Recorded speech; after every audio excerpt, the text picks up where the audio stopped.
Samuel Langhorne Clemens, who would become known to the world as Mark Twain, entered life in a tiny two-room house in the remote village of Florida, Missouri, on the 30th of November, 1835. He was the sixth child of John Marshall Clemens, a stern Virginian lawyer and judge of modest means and grand ambitions, and Jane Lambton Clemens, a warm, witty, and compassionate woman from whom Sam inherited his sharp humor and narrative gift. The family's circumstances were perpetually precarious, a condition that would shadow Twain's relationship with money throughout his life. Seeking better prospects, John Clemens moved his family in 1839 to the bustling river port of Hannibal, Missouri, a settlement of about 2,000 souls nestled on the west bank of the mighty Mississippi River. This move was transformative. Hannibal, with its steamboats, its rafts, its slave auction block, its forests, and its cave-riddled cliffs, became the indelible raw material of Twain's imagination. It was the prototype for the fictional St. Petersburg, the sun-drenched yet morally complex playground for Tom Sawyer and Huckleberry Finn. Twain's childhood in Hannibal was a paradox of idyllic adventure and stark reality. He spent his days swimming, fishing, exploring the labyrinthine McDowell's Cave, playing pirates on Jackson's Island, and witnessing the grand pageant of river life, the majestic paddle wheelers, the lumber rafts, the boisterous roustabouts. Yet this was also a frontier town. Death was a frequent visitor from disease and accident. Violence was common, and the institution of slavery, which Twain observed firsthand, imprinted upon him a profound sense of its brutality and injustice, a theme he would later dissect with searing moral clarity. His formal education was brief and sporadic, ending definitively in 1847 upon the sudden death of his father from pneumonia. At 11 years old, Sam Clemens was thrust into the working world, his boyhood effectively over. To support his family, he began an apprenticeship as a typesetter at the Hannibal Courier and later worked for his older brother, Orion, at the Hannibal Journal. In the clattering print shop, surrounded by the smell of ink and paper, Twain discovered the power of the written word. He began composing short, humorous squibs and satirical sketches for the paper, honing the voice that would make him famous. But the river still called. In 1857, after a series of odd jobs across the East and Midwest, he persuaded the celebrated riverboat pilot Horace Bixby to take him on as an apprentice. For the next 4 years, Clemens immersed himself in the intricate, demanding science of navigating the ever-shifting Mississippi. He learned to read the water, memorizing thousands of miles of shoreline, snags, and sandbars. This was his Yale College and his Harvard, as he later called it.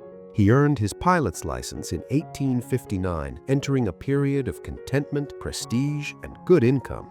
It was on the river that he heard the leadsman's cry, Mark Twain, meaning 2 fathoms, 12 feet, or safe water, and stored away the phrase that would become his immortal pseudonym. The Civil War shattered this life. With river traffic suspended, Clemens's career evaporated. After a brief, comically inept stint with a Confederate militia, he accompanied Orion, who had been appointed Secretary of the Nevada Territory, westward in 1861. The journey by stagecoach, recounted in Roughing It, was an adventure into a new and rugged America. In Nevada and later in California, he failed spectacularly as a silver and gold prospector, but succeeded brilliantly as a newspaper reporter. Writing for the Virginia City Territorial Enterprise, he fully embraced the boisterous, exaggerated style of Western journalism, and in February 1863 first signed an article, Mark Twain.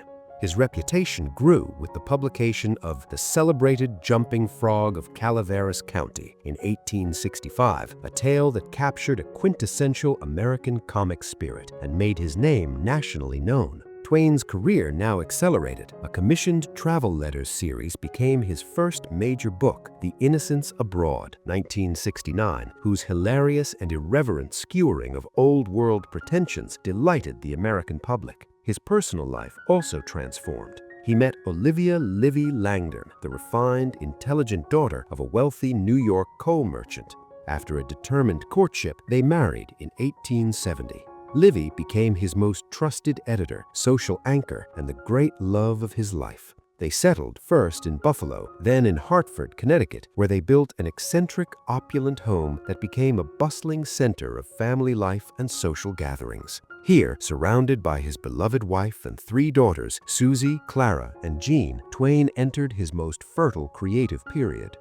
Drawing directly on the wellspring of his Hannibal childhood, he produced The Adventures of Tom Sawyer, 1876, a nostalgic, idyllic portrait of boyhood that softened the edges of his own past. But it was its sequel, Adventures of Huckleberry Finn, 1884, that constituted his masterpiece and a landmark of world literature.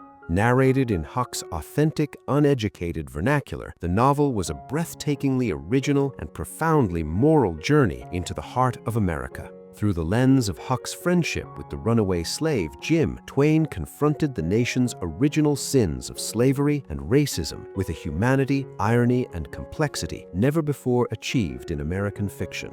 Despite this towering literary success, Twain was plagued by financial restlessness. He invested lavishly and naively in speculative ventures, most notoriously the Page typesetter, a complex mechanical marvel that drained his fortune and ultimately failed.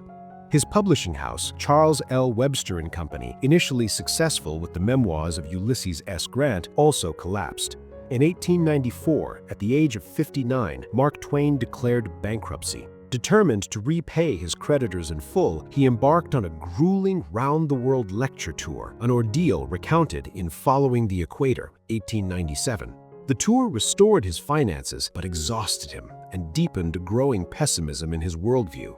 The final years of his life were a procession of devastating personal losses, which he called the Visitations of God. His favorite daughter, Susie, died of spinal meningitis in 1996 while he was abroad.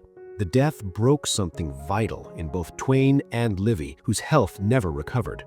Olivia Langdon Clemens died in Florence in 1904 after a long illness. His youngest daughter, Jean, an epileptic, died suddenly from a seizure in 1909. "I have never greatly envied anyone but the dead," he wrote in his despair. He lived his last years as a celebrated but melancholy figure, the Belle of New York, dressed in his iconic white suit, dispensing witty aphorisms that masked a deep-seated cosmic bitterness. His writing from this period, much of it unpublished in his lifetime, is dark, philosophical, and savagely ironic, questioning the very notion of a benevolent universe. He died at his home, Stormfield, in Redding, Connecticut, on April 21, 1910, as Halley's Comet, which had blazed across the sky the year of his birth, once again returned to the heavens. His legacy is that of the indispensable American voice, the humorist who laughed to keep from weeping, the satirist who held a mirror to the nation's soul, and the storyteller who, from the memories of a Missouri boyhood, forged a cornerstone of world literature.